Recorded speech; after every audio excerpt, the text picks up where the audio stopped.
From CBS News Bay Area, this is the Morning Edition. New data shows that people are dying from drug overdoses at an alarming rate in San Francisco, and the problem has only gotten worse in the past year. It is an all-hands-on-deck moment. The city, the state, and feds are all trying to help. But are they really making a difference? We check in with the local business owner. And protesters show up outside Dodger Stadium on Pride Night, opposing the team's recognition of a group that's based here in the Bay Area. We hear from people on both sides of that issue. Good morning. It is Saturday, June 17th. Thank you so much for joining us. I'm Devin Feely. Let's start with a quick check of our weather with First Alert meteorologist Paul Hagan. We've got pretty normal weather in store for us today. One more day of typical mid-June weather before a storm system heads for the Pacific Northwest, even sends some showers towards the north coast. What it's going to mean for us is breezier conditions and cooler weather for Father's Day, and it's going to continue into the Juneteenth holiday on Monday.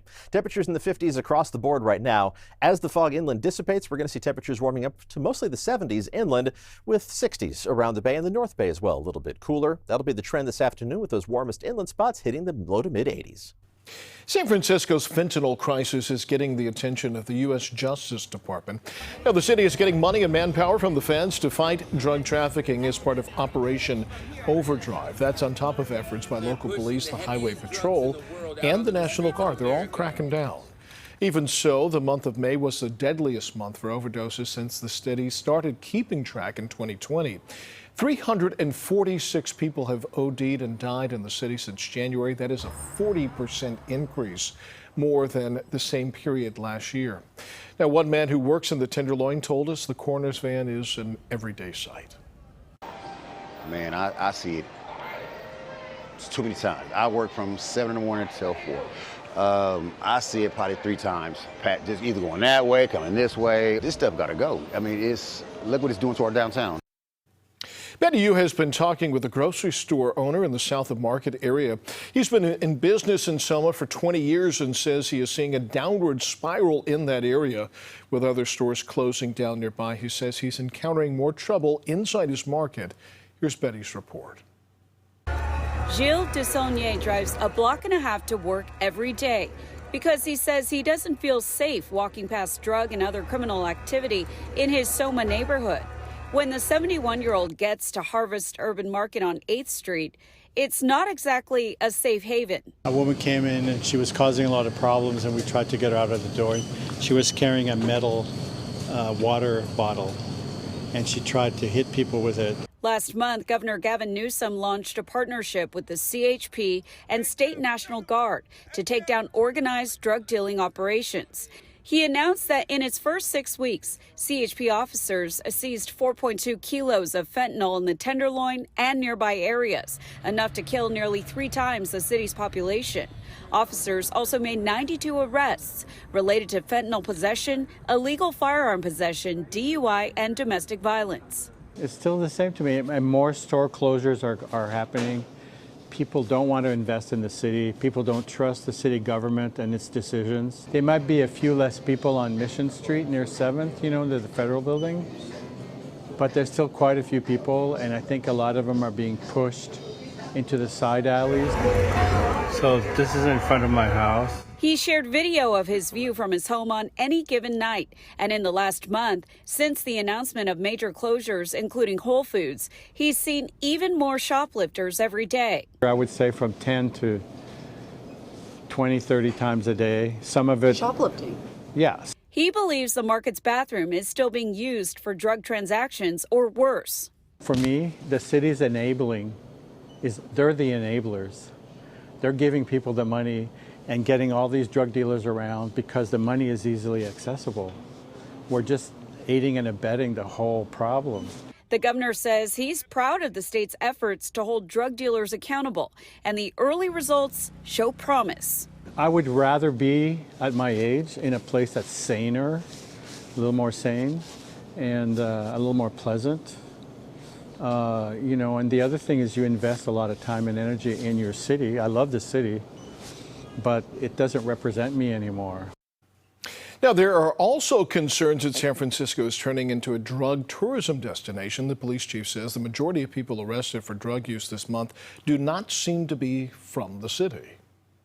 Most of them are, lists addressed in this country. but only 3 out of 45 list San Francisco as their address, and that was pretty, I don't want to say surprising, but that was something that we're paying attention to. Mayor London Breed has been directing police to not just go after the dealers, but also to arrest the people using drugs out in the open.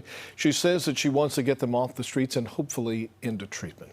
If you'd like to learn more about what's happening on city streets, you can see the full medical examiner's report on overdose deaths. It's on our website, KPIX.com. In other news, protesters against Pride Night showed up outside Dodger Stadium over the team's plan to honor the Sisters of Perpetual Indulgence during last night's matchup with the Giants in Los Angeles. Catholic and Christian groups say that the San Francisco-based sisters crudely mock their religion. Lauren Posen spoke with protesters and with fans celebrating Pride at the game. Pride, prayer, and controversy at Dodger Stadium. Inside the gates, thousands came to Centerfield Plaza as it transformed into an outside dance club for the team's 10th annual Pride Night. Just the vibe. Everybody's so friendly and accepting. It's great. The Sisters of Perpetual Indulgence were honored with the Community Hero Award. All men who dress in drag as nuns have long raised money and supported the LGBTQ community. The Dodgers invited them, then disinvited them when some Catholic groups protested, and then invited them back. A lot of people who see the Sisters of Perpetual Indulgence and they create an idea of who we are without stopping to learn about who we are and what it is that we do. Outside the stadium, thousands gathered to protest. Several Catholic and Christian groups helped organize the rally.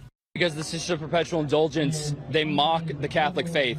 That's the whole point of their organization. They dress up as nuns. They profane the sanctity of holy nuns. Briefly, the protesters blocked Vince Scully Drive. A line of police stepped in and cleared the intersection. This is just wrong. They can say this is symbolism and this kind of thing. They are mocking it. I was raised Catholic, and I'm absolutely offended by this whole thing. Despite all the controversy, some feel it all could end up being a teachable moment. Sometimes you don't always make the mark, you miss the mark a little bit. And so I think it was really great that the Dodgers were open up to, and the Dodgers Foundations were open up to inviting the Sisterhood of Perpetual Indulgence back. And so I think it was just really great to have them here. In other news this morning, there are questions now in Oakland about what will happen to the Coliseum site once the A's leave for Las Vegas. The Alameda County Board of Supervisors is already holding monthly meetings with the community to get a feel for what they want to see in that space. One longtime A's fan told us he's still rooting for sports.